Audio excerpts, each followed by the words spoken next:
Welcome to the KumaTalk about the topic city and culture between impact and alibi. And I'm happy to welcome with me today Mustafa Tazeoğlu on the right hand of the screen and Ivana Dragšič in the middle.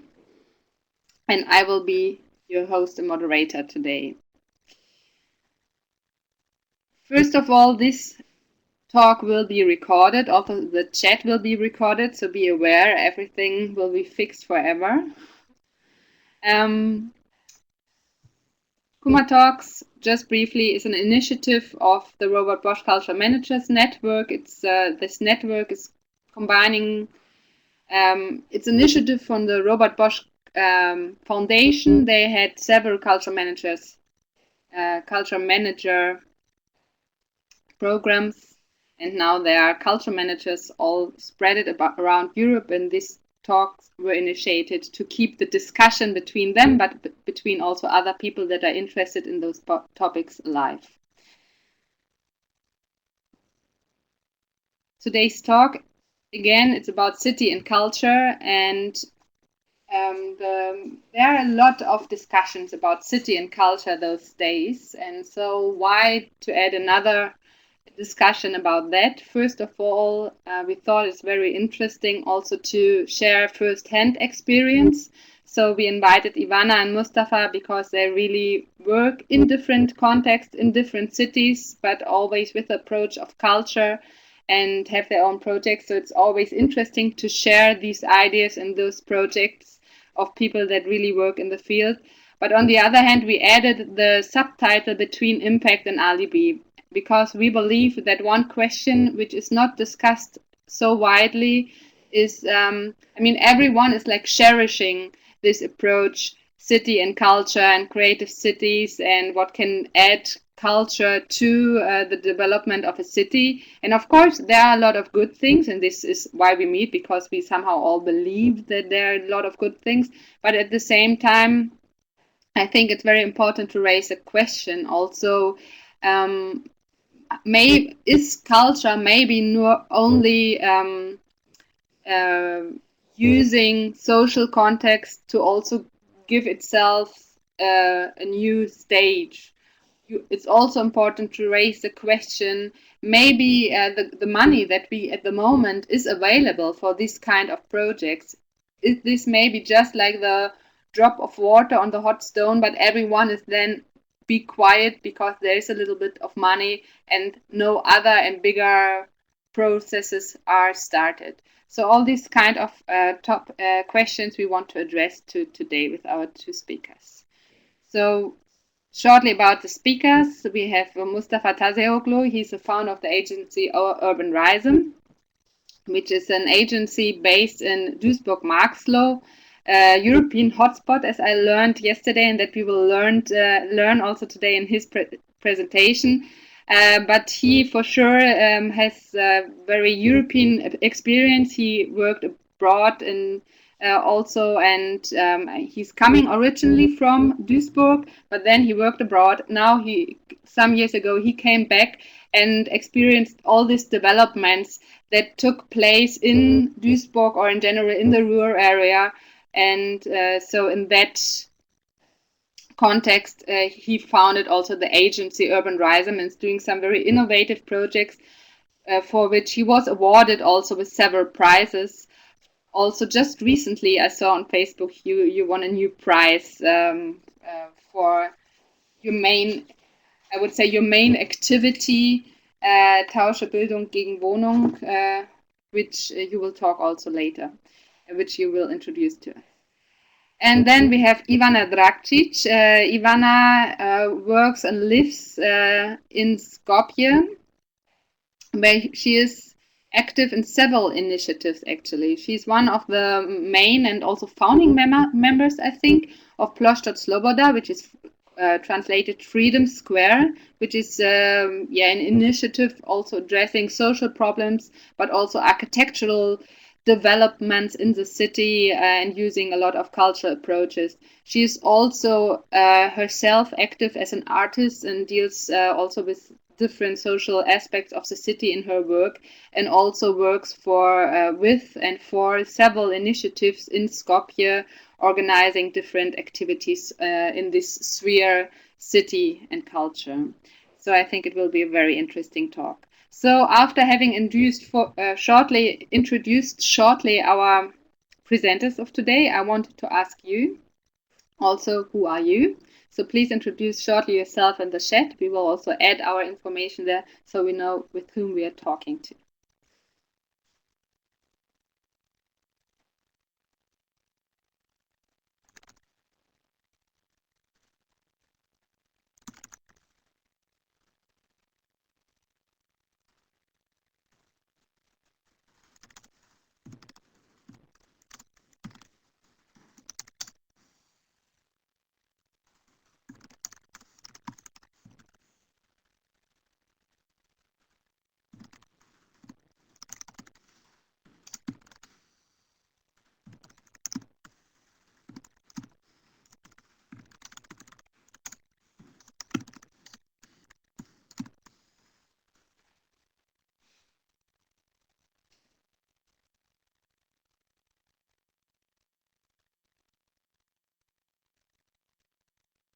Okay, I have to admit, I know most of the people. Ify, I don't know if this is the Ify I know. If you're Ify, I know I really know everyone.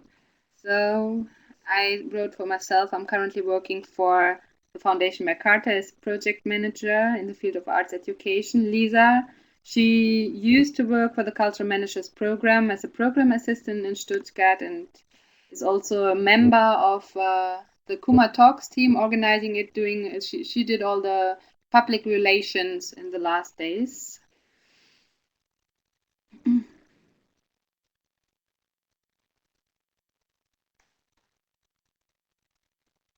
Everyone is writing so much. Actually, I'm still blocking or I'm fine now? Can you hear me? Okay, perfect. So Radmila, she's a curator. She used to work in the Museum of Contemporary Art in Belgrade and also in Cologne and Leipzig in contemporary art institutions.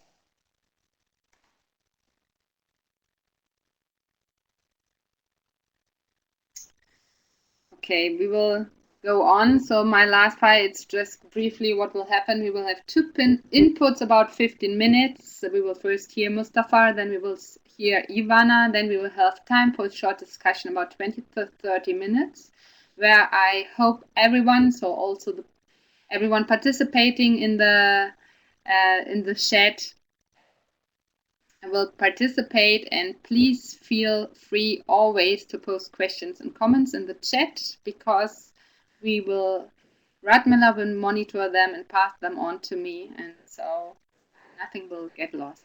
So this is for me now, and Mustafa, I would like to ask you to start with your presentation.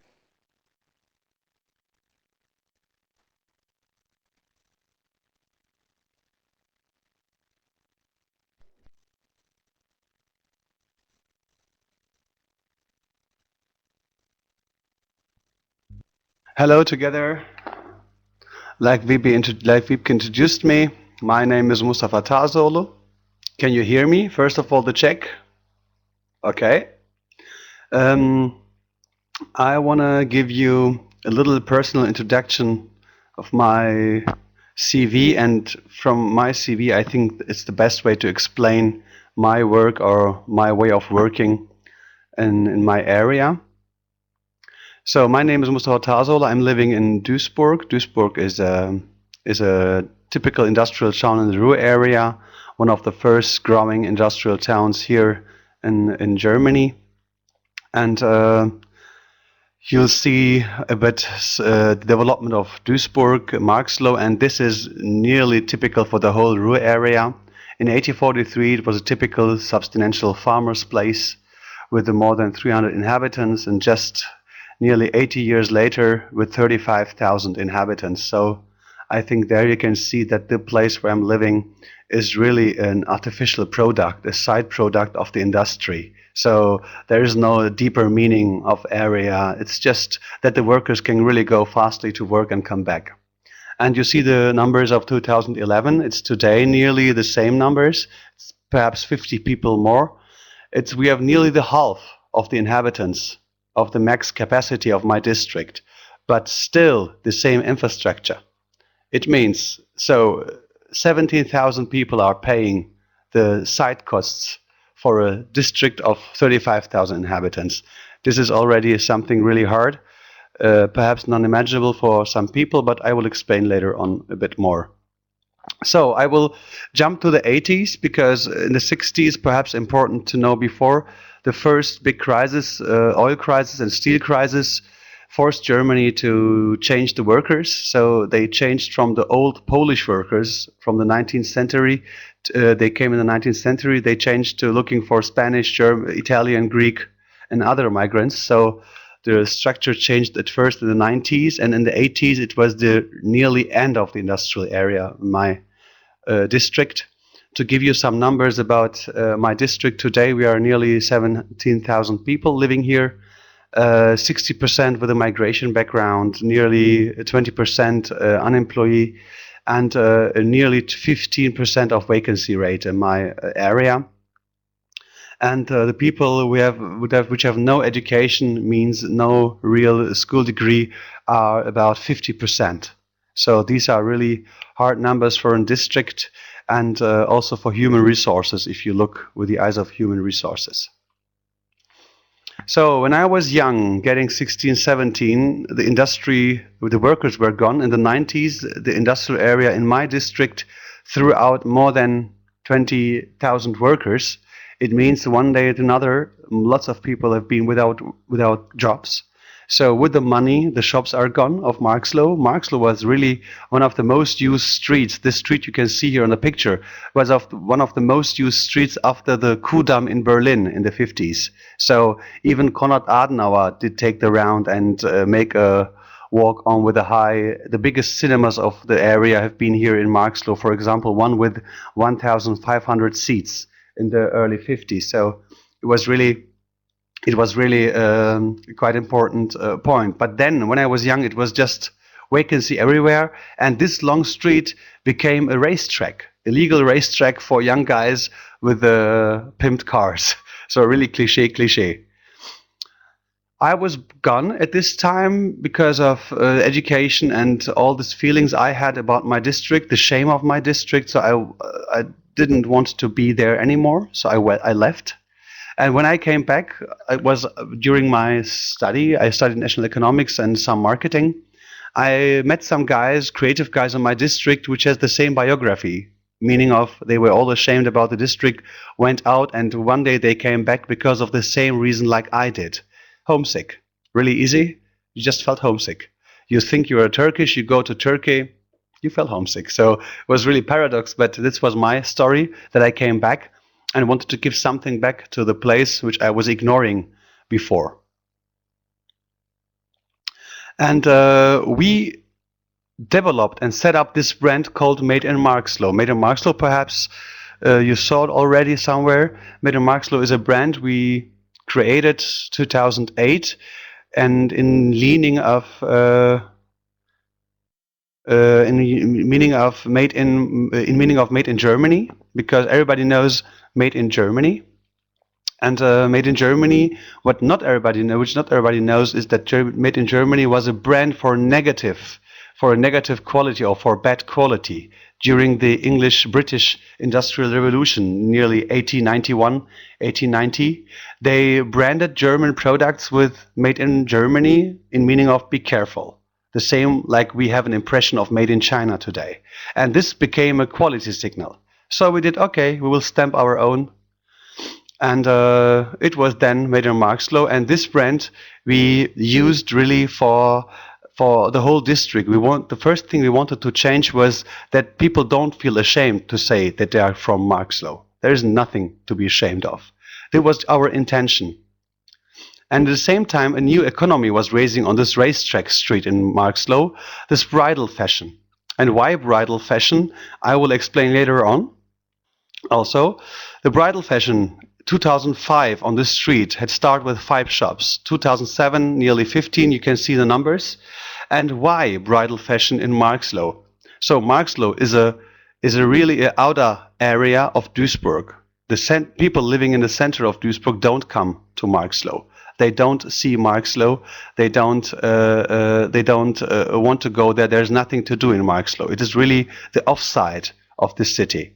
But looking to Europe and looking where Marxloh is placed in Europe, it is getting a big meaning for whole Europe because of the wedding street, bridal fashion. Just around Europe, there are 6 million Turkish people living who are really able to marry and who love this old picture of family. So nearly 1,000 families in a quarter are moving to Turkey in normal case and looking for bridal fashion for the whole family, and the man has to pay. So it means 7 to 8 people from the girl side, 7 to 8 people from the boy side, from the men's side, and then culturally clean rooms, man, wife, really separated.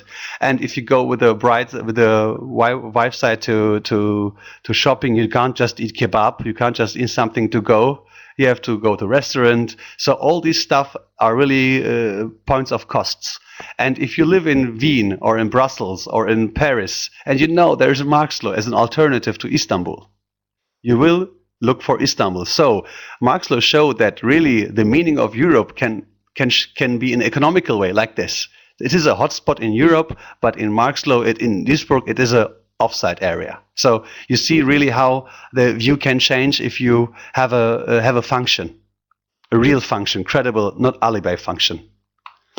So, and we said, okay, we have to help this street, because you can imagine that a street like this in Germany without the knowledge of the culture means that you think that this street is a money laundry, money washing area where you clean up your money, your illegal money, and everybody was thinking like this. So we had to explain it. What we did is setting up a guided tour through Marxloh for Germans through their own city.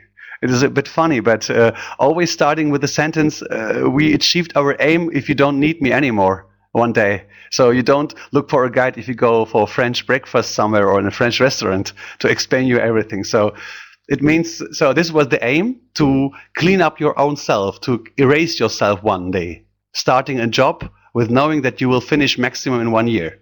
So this is, for me, one big step to start development work in different places.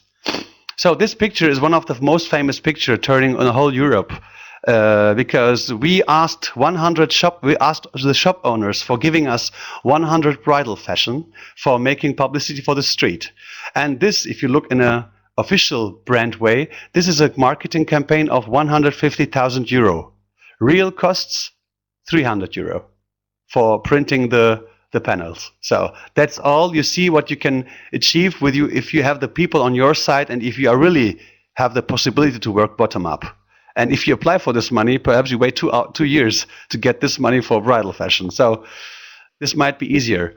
And for the opening of the mosque, I'm living in a Marxloh, and we have still the biggest mosque in Germany in Ottoman style.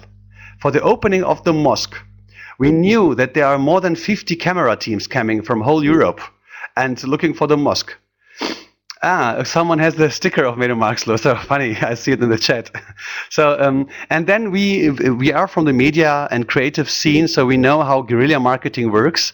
So we just find bad-looking or angry-looking Turkish guys. It's not difficult in Marxloh, because with the image they have, they can be nice, but they're looking like they look for us, like we want to see them.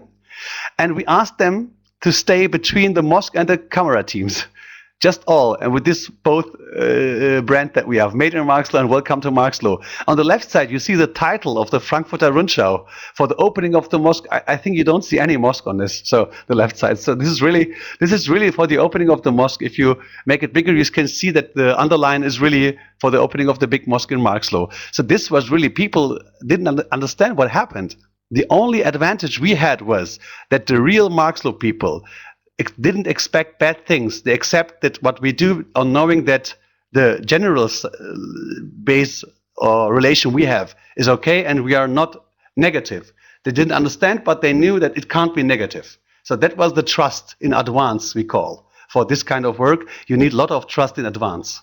Because if not, it can't work. And this is one of the, you can see the bad guy, the guys on the right side.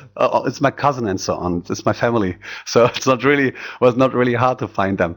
Okay, and the capital of culture came to the rural area, and Marxloh was one of the hotspots. And we thought, how can we make the people, like the Turkish guys from the local economy, a part of the capital of culture without giving them a new name, without changing them, just accepting them how they are and including them as a subject. None in my frame. I accept them how they are, and I have to find ways. Actually, this is also the way of my company. We are looking for ways to get individuals into society, and not society rules on the individuals. This is really, we can also call it from bottom up and not top down, but it is more than this word, just because this really more. I will tell you, explain later on. The same bridal fashion, A40, the big route of the rural area was closed, like you see in the pic before. And we went there with 100 brides on the street. We made publicity for the most romantic street of Europe. We are for love, for the old values. We are for making children. And the effect of these 100 girls have been unbelievable. We made a big announce in this whole area. People could be a bride for one day. It was our slogan. They could apply. We made really big things. And this was the day. And this picture turned into 100 countries, printed in 40 countries. So, status quo of my district after really having this vacancy and big problems. Local economy was established. Transformation of the image was done. Becoming a role model for the local economy was really done. And European-wide customers. But still, problems of Marxloh being lack of education, vacancy, and this still over unused public structures. And there, I was working for the free creative scene. Then I worked for the capital of culture a long time, for 2 years developing this kind of areas. But then 2011, I decided to get the interface role between both of them, because I knew from both sides really the lacks, the points of the missing. So I decided to set up a business. It's called Urbanism. Urbanism, a city agency for city culture and economy. I will explain a bit more. And I think you can see my presentation if I switch. You see my switch, or you just, okay, then I have to go back. So this is the German side, I'm sorry. But my agency is developing and setting up new models, projects. I will explain one fastly. We are doing still guided tours for students, for ministry groups, for departments, and for non-profit organizations, artists. We are organizing workshops, consulted, in this meaning of cultural codec, decoding cultural codecs, or talking to people. How can I really get a communication with people? And these little steps. And for sure, it is called social entrepreneurship. The big name of our part is this so-called social entrepreneurship. But I will say we are the people of social entrepreneurs are the last hope before privatization and liberalizing everything of the departments of the city side, like education. We want to stop this private mode. And that's why we are looking for models to help cities and municipalities to have alternatives than to get into privatization of departments like telecommunication or education or health. I think we have better models before giving up to the free market. And what we did, for example, we made an exhibition in Netherlands, in Rotterdam, for Cosmopolis. And it was called Bruidsmode BV, which means like a wedding fashion company or really big brand. And the subject was transnationality in economics. People came once for working as a workers, today really distributing its products in the world and being really one part. And this was one of the subjects we did in Rotterdam. And actually this exhibition went also to Istanbul, to Taksim Square, and to Marxloh. So it was really walking. And one project I will fastly do, which explains really good our concept or our company, is called Education for Free Accommodation. We have donated buildings in Marxloh, lots of lots of vacancy.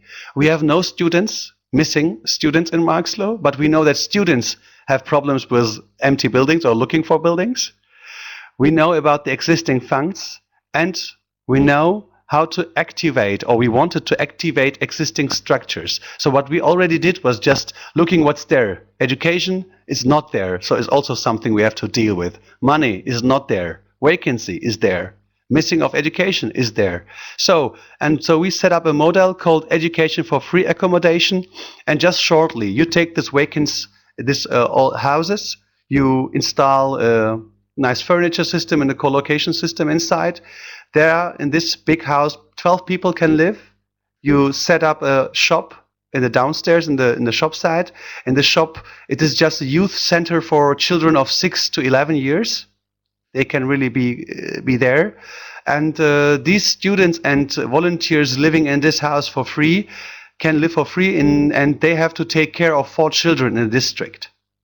They have to, in a few lessons, in a few hours, it depends on what you want. If you're just student for free accommodation, it means just 15 hours a week. You take care of 4 children in the district. There you can live for free. In the same time, you use the infrastructure of the mosque, of the church, of the school, the gymnastic room of the school. You can use everything in this district. It's like I give you some children, the key to the district. Please help me in 1 year to show them, the children, that the district is more that they know, and the world is more that they see in the district. Because to make hunger, because the people here are nearly in the 3rd generation in unemployment families. So they don't have any pictures of family or success or parents coming back from home with good feeling or bad news. They don't know this kind of thing. So we don't have any students in the district. There is no reason for them to live. And if students come, they come for alibi projects. They are leaving at 4 o'clock. They go home. And this is really what we do with this project. We get more credibility to the base, and migrants accept students at home for help for their children. So this is really important. A department man, it's not that much accepted like a young student. This is the idea. So again, just for you to explain it in better words than I can do my fast English here, what my company want, what is the frame of my company, and just for you to see again, I hope you can read it. So, and this is really a hard job because we are mostly fighting against existing alibi structures who are just feeding the personal groups. It means we have caritative groups working here, and from every euro for poor children, they need 70 cents to develop, to make the head over of the money. Our project need just 10 cents of every euro for children, and that's why we earned lots of prizes. The last prize we earned was from a big foundation of 10,000, but in general, just for the idea, we get more than 75,000 euros to continue. And our biggest problems is the lobby of these social industry that's there, which is really fighting for this money who is there. So I hope that we will find a solution for this. We are looking for a new city right now to start this project, because in Duisburg we failed with the politics. It is not possible for us with that kind of project, which earned more than 10 prizes, which is proved in several ways. It is not possible for us to get the 20% of funding we need of 750,000 euros. We just need 20%. We need just 20%, and nobody is giving that for us. We don't know why. We did everything right, but this is one of the things we have also to learn. Social entrepreneur means that you have to get your personality out of the project and see it really clearly. They want to survive. They are not against me. They want to survive. So I have to look for my ways. And that's how we continue. We see it like a competition. I hope I could give you a little overview of my work. Thank you very much.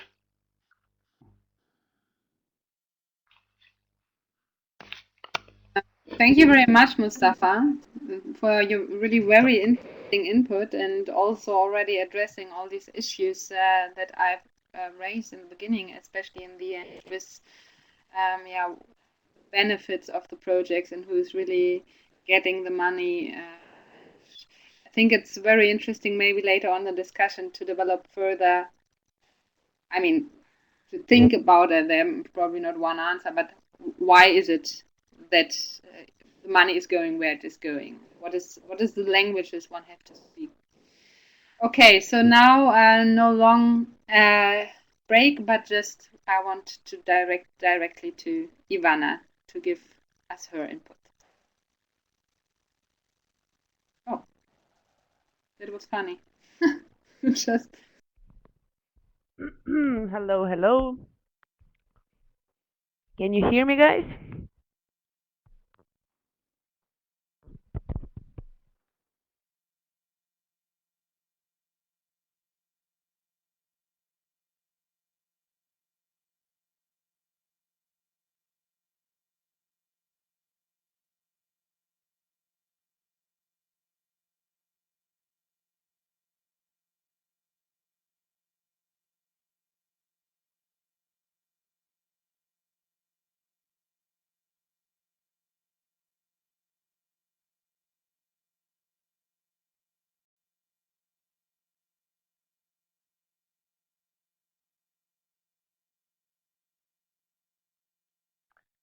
Okay, thank you, Vipke, for introducing me. First of all, I would like to thank you and your colleagues for the invitation to participate in this online discussion, and I would also like to congratulate Mustafa for the recent award. I hear you're getting many, but this one is fresh, so congratulations, and I hope it pays off because it seems like it doesn't.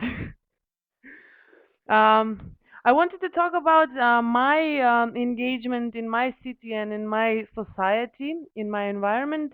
Um, Most of it is collective action, some of it is individual actions, but I will mainly talk about what I do with my colleagues and my friends as the most precious thing I'm obsessed with. So, first of all, I would like to mention a couple of key words that uh, are going to occur in my presentation, and those are these cultural or I added artistic projects. And those are projects or projects, individual or collective actions and initiatives often designed by artists, activists, cultural managers, curators, theoreticians, um, and those are projects and initiatives that rely on the culture as a source, as a source of different voices, variety, otherness, the alternative, everything that has been somehow stomped with the big boot of growing nationalism and cultural engineering in my country. Um, so we rely on the culture as a resource for and also as a tool of the minorities, and we also rely on the culture and on the arts as the means of providing a platform for common dialogue and sharing know-how, praxis, knowledge, and experiences. Um, why I'm mentioning arts and culture as a platform for new ways of strategizing and researching is because I'm coming from an environment and a society which, in terms of institutional heritage and strategizing and everything, has some kind of heritage from the ex-Yugoslavian system. But at the same time, since the 90s until today, we have witnessed certain decay in these kind of institutional processes and the way they form and shape our everyday life. So just to illustrate what I'm talking about, I would just like to uh, em- emphasize that Macedonia is the only European country and one of the 8 world countries that haven't uh, carried out a general population census for 12 years now.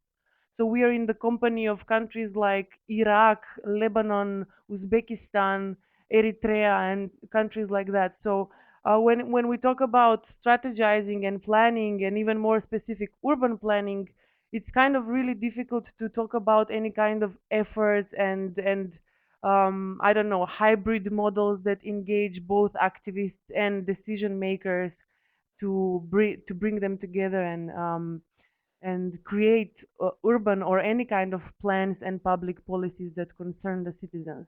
So those are the kind of cultural and artistic projects that I want to talk about. The other keywords I want to mention is Skopje 2014. So there are two major years in the existence of Skopje as a city, as an urban environment. That's 1963, when a major earthquake struck the city, destroyed three-quarters of the city. But right afterwards, the city witnessed this very noble and dedicated revitalizing program, which was carried out through, I repeat, the former Yugoslavian institutions connected with the United Nations. They opened a big international fund where over 80 countries donated money, and international architects and urbanists applied to reconstruct the city.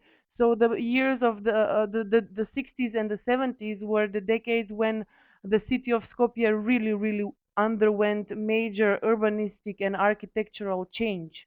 And it was planned, it was the only historic period in the modern city when it was really planned to become a city for more people in 20 years, for example. And 2014, although it still hasn't arrived, it has been happening since 2008, when the current Macedonian government, um, extremely populist right wing criminal government, announced the construction of Orthodox um, Orthodox church on the main square of the capital, which is the main square where everything in Macedonia happens, from political rallies to celebration of, I don't know, sports representation to celebration of New Year's Eve. So it's kind of a very symbolic central space. They wanted to build a church there. We organized ourselves just as like a simple, reasonable reaction with the students from architecture who were reacting to the physical aspect. We were reacting to the political and ethical aspect of it. And so that protest was kind of also kind of an artistic intervention in public space, but it was a moment when there were 100 of us and 4,500 of counter protesters who came to the square and literally chased us away from the square in the eyes of the police. And so that's kind of the initiation of this Skopje 2014 project, which is actually a project that has started since 2008 and it's still undergoing. And it includes the construction of over 20, perhaps 30 buildings, most of them public administration buildings. It includes over 100 monuments and sculptures in the very central area. So we're talking about probably 3 to 5 kilometers squared. It includes reconstruction of the facades of the major buildings in the very central area, and it all goes into this Baroque, neo-Baroque, neoclassicist, or whatever quasi-style they're mentioning, because they refer to some unknown points in the Macedonian artistic and architectural heritage, which featured some Baroque at some point. So there is this major urbanist and architectural intervention in the city of Skopje in the 60s and the 70s, and there's this huge empty space for 2 or 3 decades, and now there's this violent project that has somehow recruited us into Freedom Square, which initially was an informal initiative, but then we registered as an organization. We apply for funds, we publish books, and we do all sorts of things, mainly for the protection of public space, for the management of public space, and also for strategizing around the common goods. But we don't like to call them common goods, but we like to call them commons. So those are the main parameters which created our initiative, our organization, and our motives to work.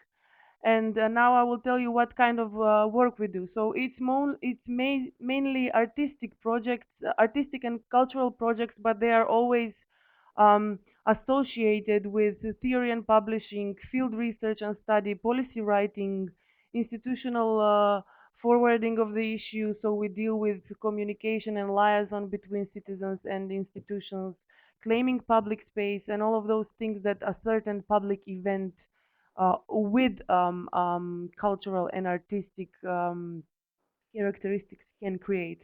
But the purpose we want to serve with these artistic projects is, first of all, reclaiming space and raising awareness. But then, as I said in the beginning, we want to try to research and then maybe even create a model where we create this dialogue between the public institutions and the decision makers and the users of those policies and decisions.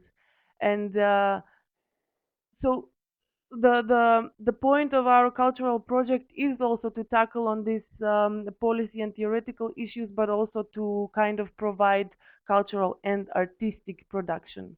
The three main stakeholders that we try to have in our initiatives, projects, and actions are the organizers ourselves. We try to network and connect as many diverse and interesting architects, activists, theorists, politicians, celebrities, and any kind of people with access to public opinion and influence. The local community, the citizens, and the general public, but not only as audience, but we try to have them as kind of participants, equal stakeholders, and the public institution representatives, the public servants, and anyone who works on their behalf.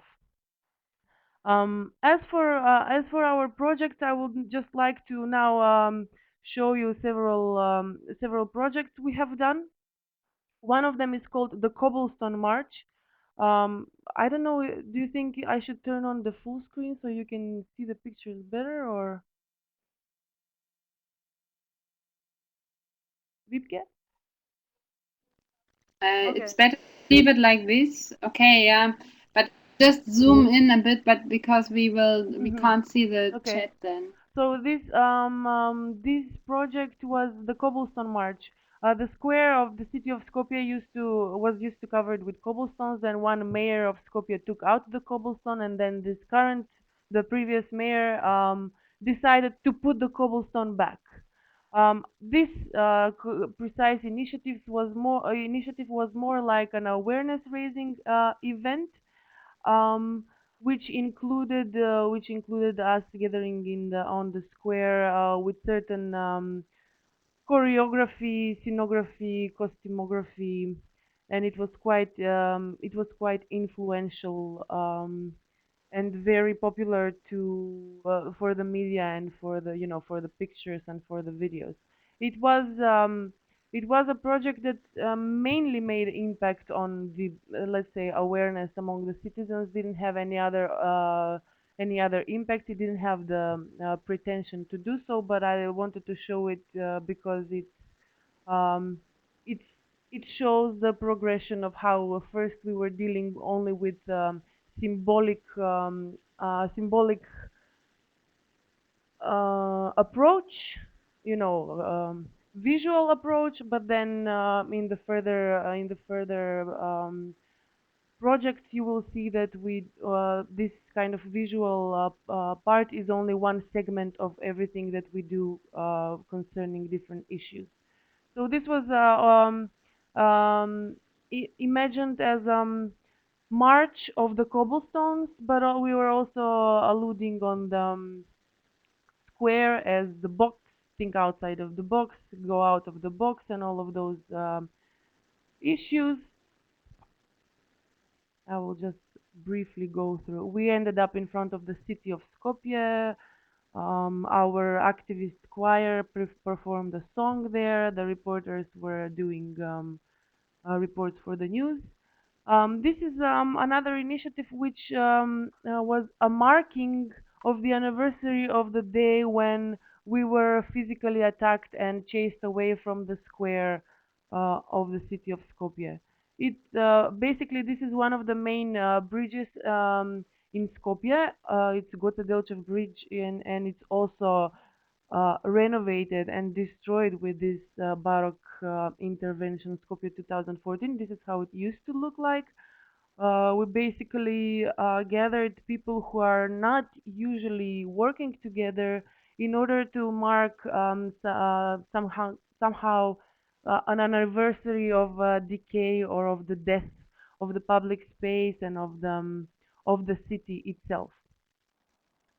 Skopje 2014 is a project that not only destroyed public space and appropriated public space for the use of the public administration, but it's also a project that destroyed a lot of public greenery, a lot of urban parks, trees, and we have in the lack of a reaction from the relevant organizations such as, I don't know, the Macedonian Ecological Society, the Association of Architects of Macedonia, and other relevant green organizations, we are also tackling green issues.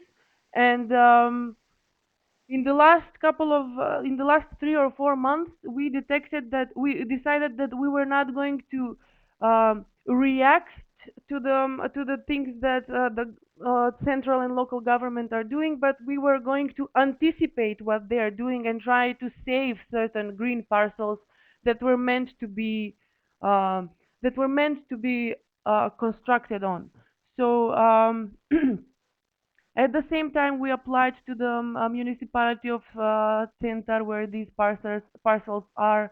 We tried to change the use of these parcels. We tried to organize public discussions in order to just to save the trees, because the number of trees in the very central area is decreasing. Um, so the initiative of the Bristol, there's a hotel called Bristol there, so we call the park Bristol. The Bristol massacre is called afterwards.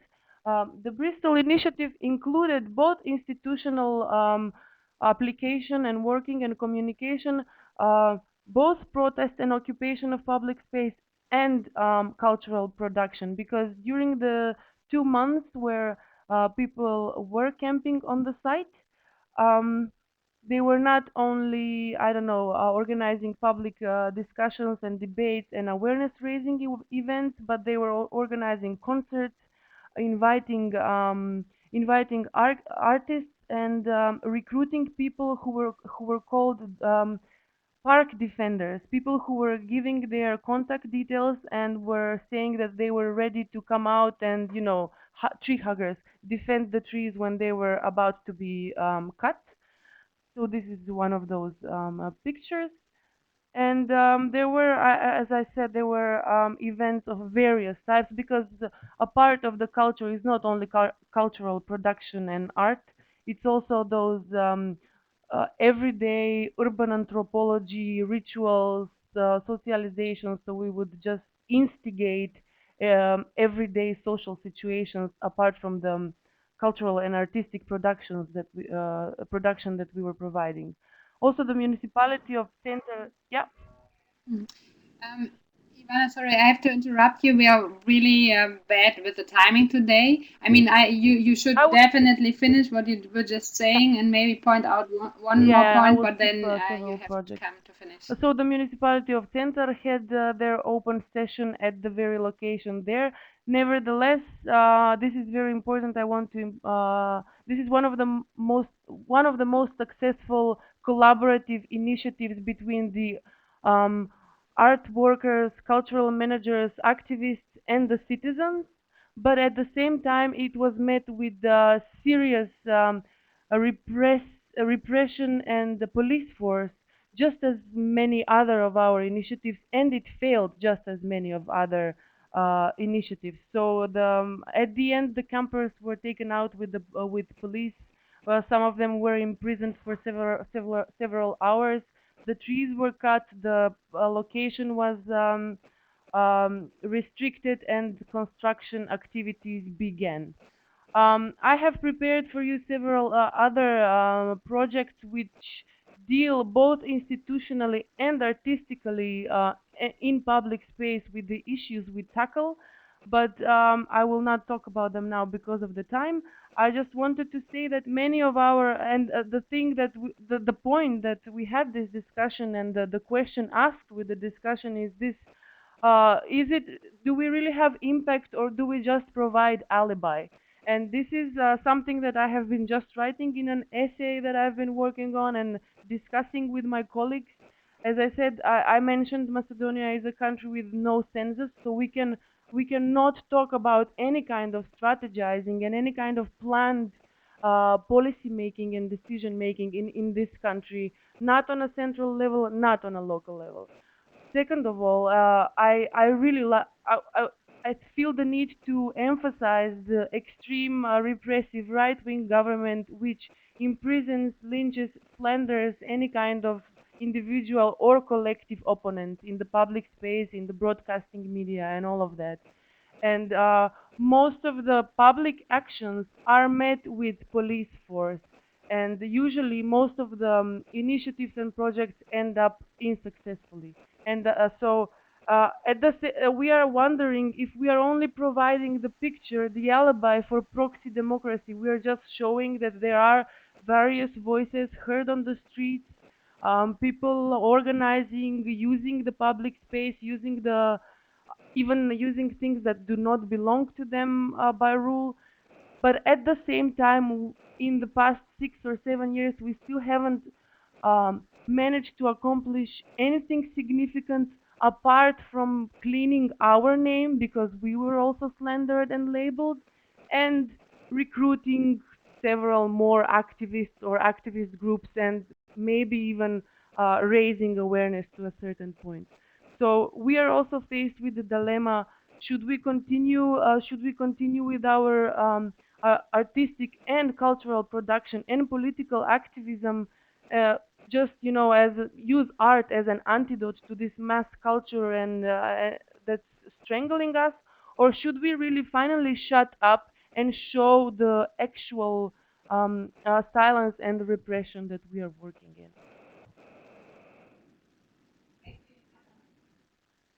Thank you, Ivana. And we will apologize, Mustafa, for a short while, but he will rejoin the discussion in a second.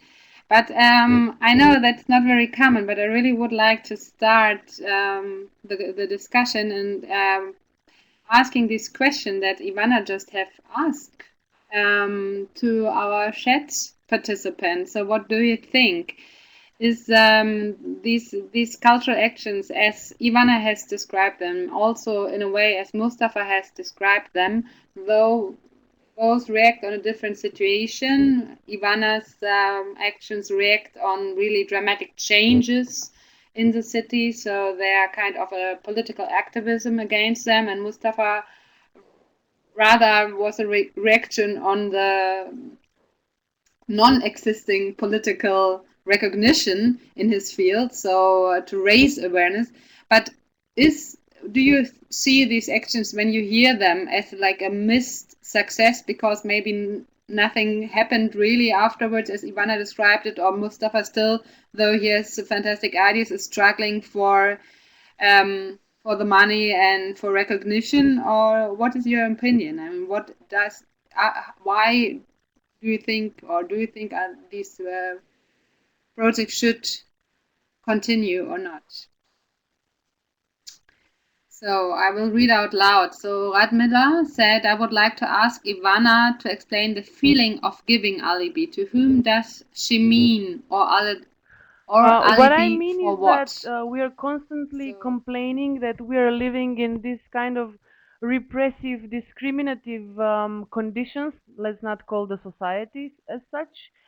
But at the same time, we are trying to accomplish, achieve some change. But not only we are not taken into consideration, but during that process we are abused, literally, and we just offer alibi for the decision makers, for the ones that we are actually working not against, but really reacting to.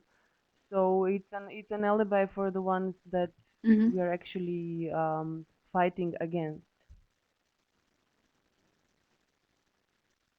But an alibi for what? I also didn't understand that. Or when you say abused, Alibi abused is by an whom? alibi for we For are what reason? okay. So our message is there is no urban planning, there is no consideration of different voices, there is no consideration for the marginalized in the public space. But then they tell you, how come there is no consideration? You have your own projects all the time, you are protected by the police, you use the public space Mm-hmm. for your own good, so you cannot say that you are not heard in this society.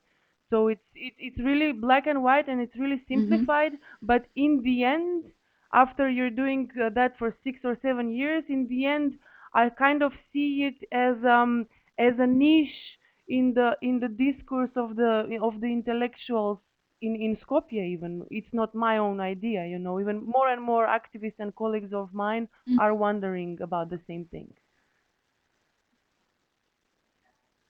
Yeah.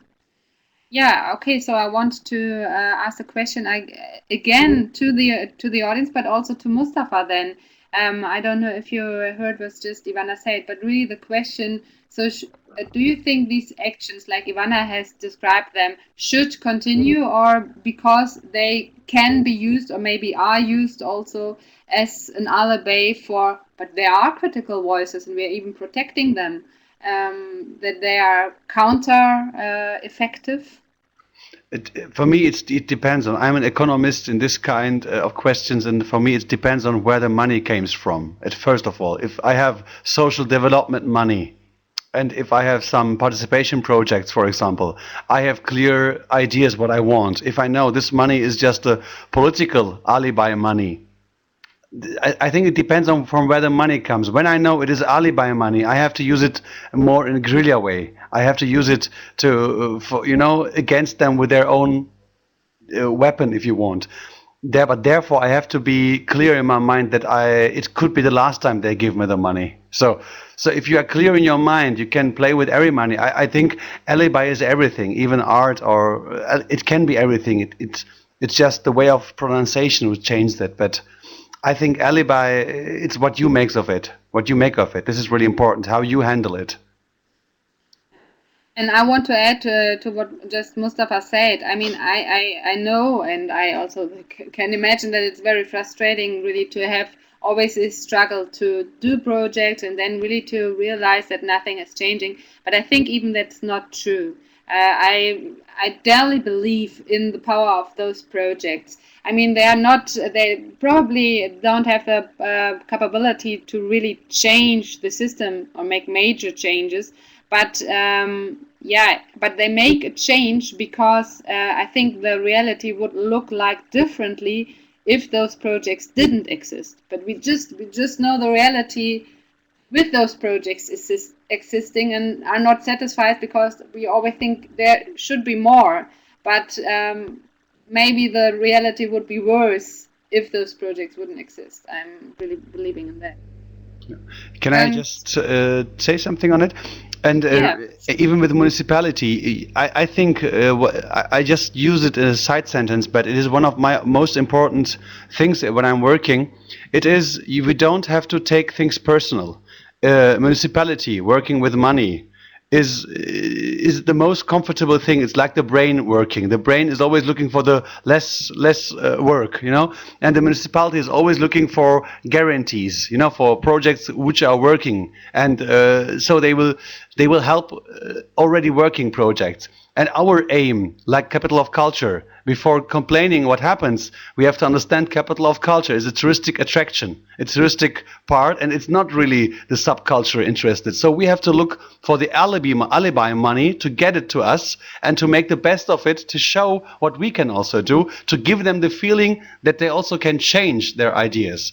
It's not that they are against me, it's just they are more for the comfortability they have. So if you look like this, then you will see that the competition never ends. No, then you can see, okay, I didn't achieve this time because I was not that good enough to convince them. Next try, next try. So it's just like a competition. Yeah. And maybe I add a question that was raised before to Can I just Mustafa add? Yeah, I just by wanted to. Radmila. It's very Okay, yeah, important what he said, sure, and sure. also what Radmil asked me in the general chat, because so we are facing this kind of miscommunication and disregard of what we do. But recently in Skopje there were local elections held, and in April the whole administration of the municipality we are currently working with changed.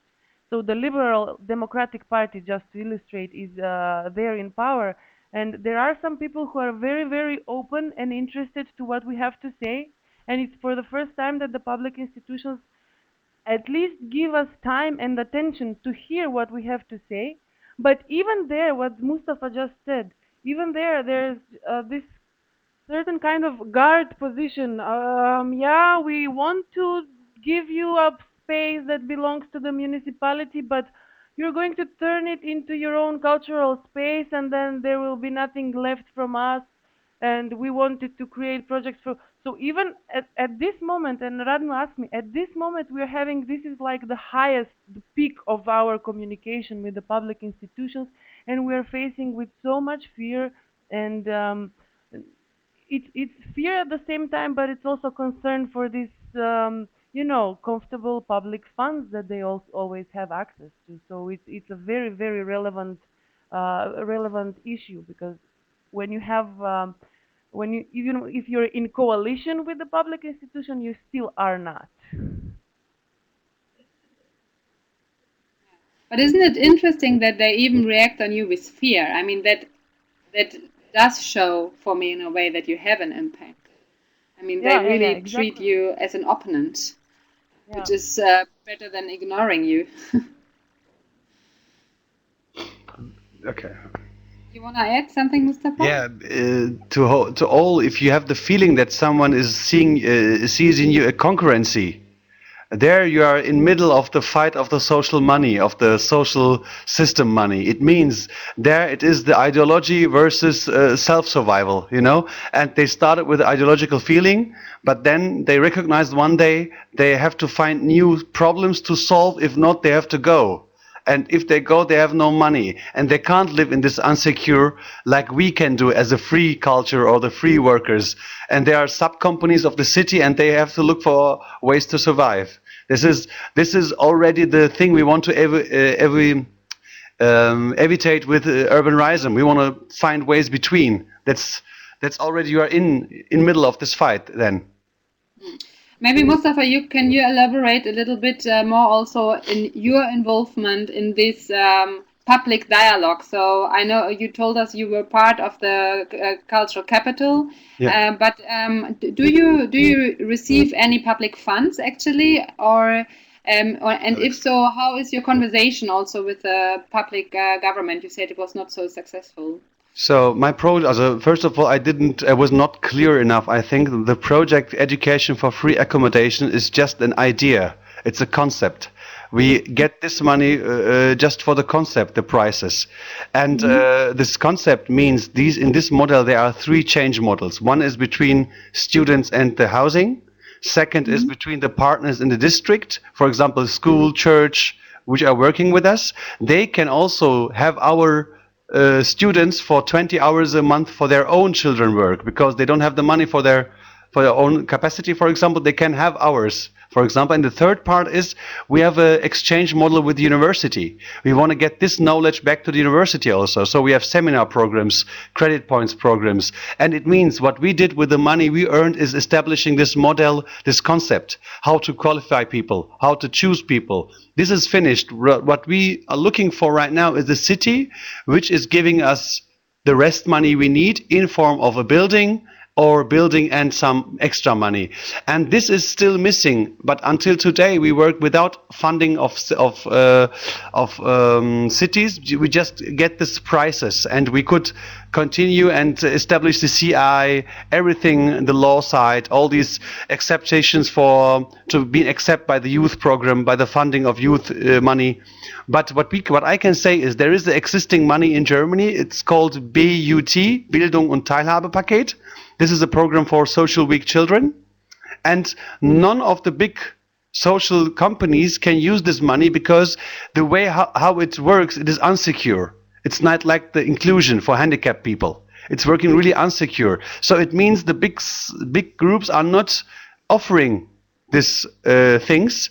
It means only last year, we had more than 450 million euro for extra lessons of children, which have been not applied. It was just laying down there. And our model can work with this money and without needing extra money, just with this money which is there and which is not used by people. But have you applied? Or sorry, I We didn't don't get- have to apply it for this. Before we apply, we need just a building. You know, okay. we have You already just the want rights it, to yeah. apply. We already have the rights to apply this money, but I don't have the infrastructure. Okay, the city is just not giving you a building. That's so Yeah, stupid. but with the building, we need their cooperation, and this is the point where they have problems, because if they cooperate with us in this money case, all the other groups will ask them or will force them to help them to get this money for them too, in the secure way, like we do.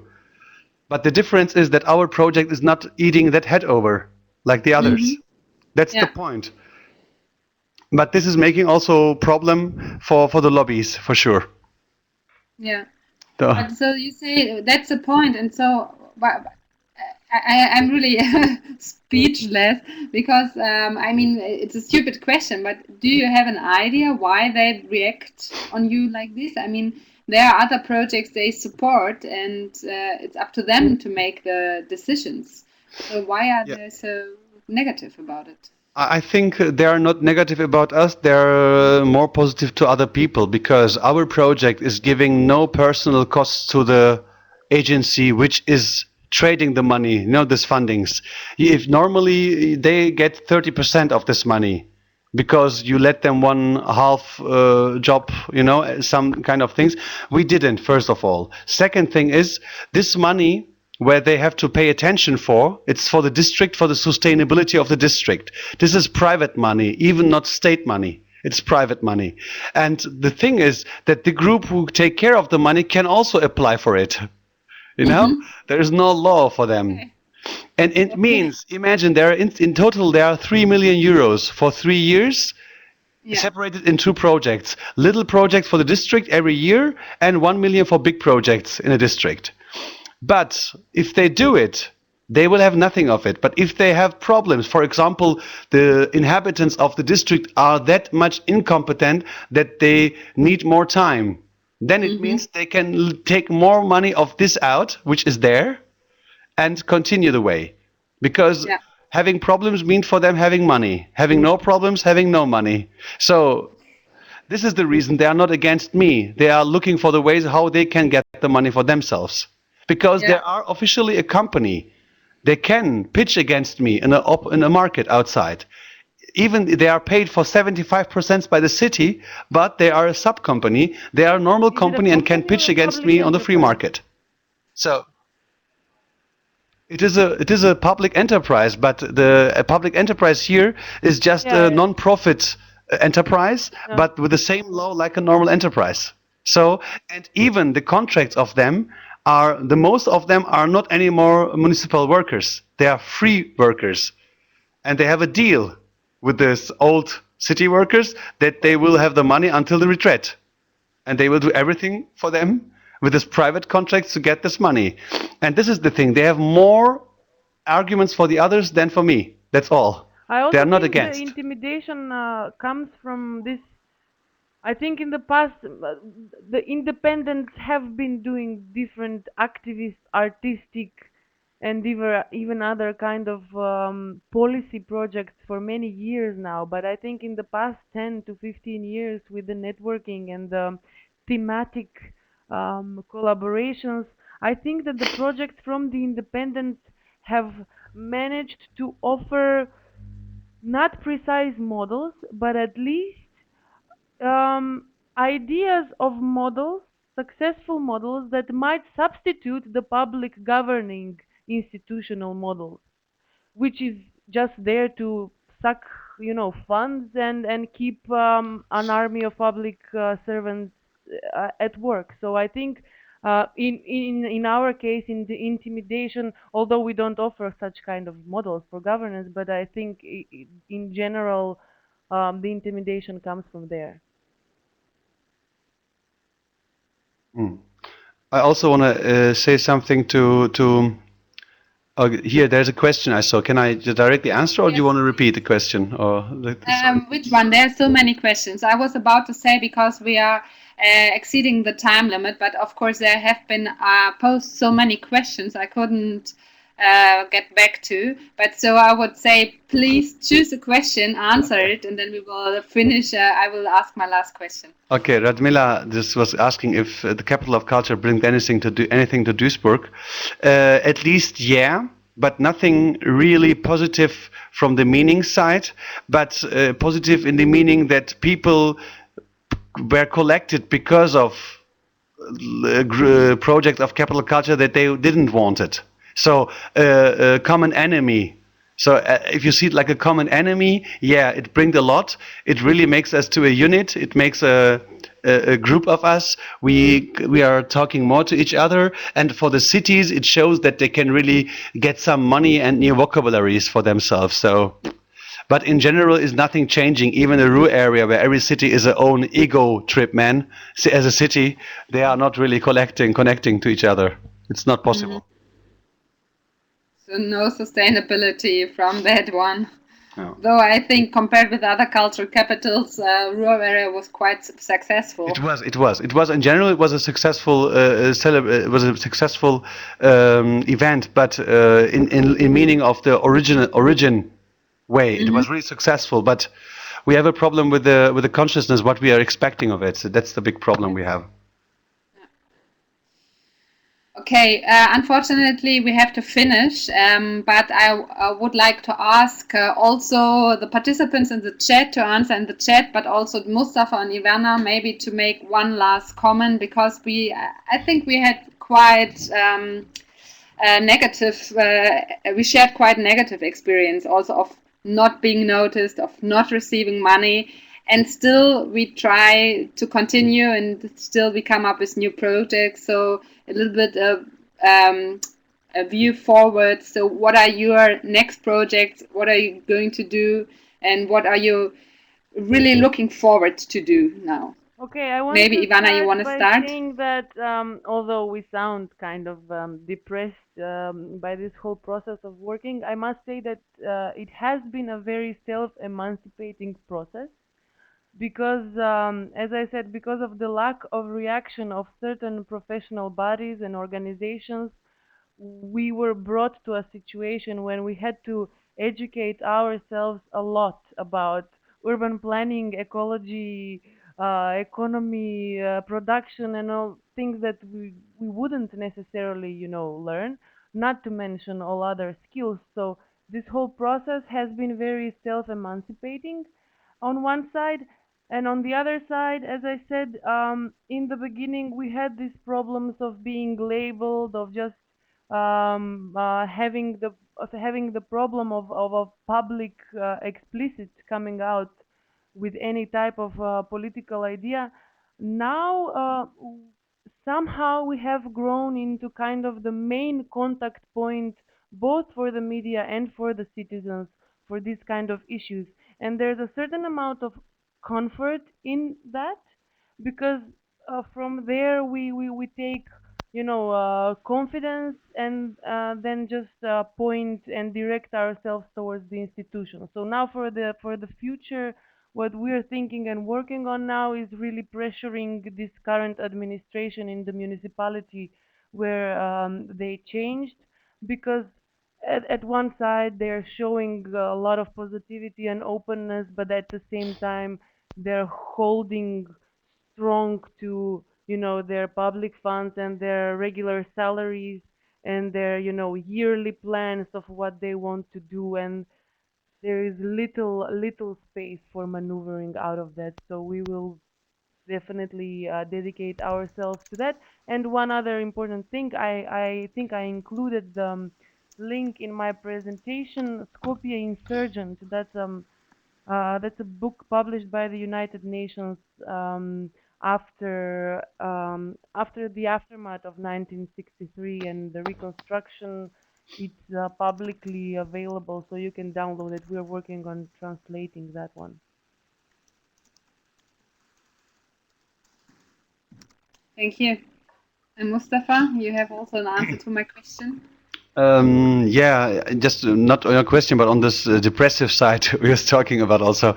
So it is not depressive, you know. For me, in my work, I was working with the eyes of a local guy. It's like family work, and there is a kind of unquestioning note or unquestioning thing. So you don't try to make a value of it. You don't look what is he doing, what I am doing, why he is getting money, why I am not. Because if this we will lose always, like Ivana said, because they are already paid. They have the longer. They have the long-term time we don't have. We just have the time if we look for other ways than money to continue. So buying free time for working somewhere else and then doing things. So we need a unquestioning part in our minds to work on it. I think this is important if you work in this social case. If not, you have to really be aware of yourself. Like an artist, for example, a good artist means he wants to express himself, and it can't be in a common way at first. It's first the personal way. So, and then you have to look for your own place where you can really shine for the people. So if you don't want to be alibi, look from where your money comes and what the aim is. You can choose if you are alibi or not. So it's for me very important. Fantastic. I think that are the best ending words I could have dreamed of. And so I will close the session. Thank you, Ivana, and thank you, Mustafa, and thank you also Thank you. everyone in the chat for your participation. We are already also looking positively into the future, and we have already the next date of the KumaTalk, which will be on 18th of December. But we haven't decided yet about the topic because we also wanted to discuss this with everyone, to have a participation process, which should have been also the topic of the not the topic, but thematic of today. But we had so many to tackle so many other things that we didn't manage to reach the topic of participation. But participation is important for us, so we want you all to participate in the selection process and this prepared is a selection, how do you say, a choice on Treesider. We will post the link now in the chat. Also, after this discussion, you can find this documentation as the session was recorded on our webpage and also on Facebook. So you can have a look at it again, see the links again, and hear the inspiring talks by our dear guests. And yeah, that was it. If you have any ideas, if you have critical opinions, or if you want to say it was good, whatever, please say it, write it in the chat, or send us an email, because we are always happy about receiving feedback. And now I want to close the session and wish you all a good Thank you, guys. night Ciao. and evening. Bye. And please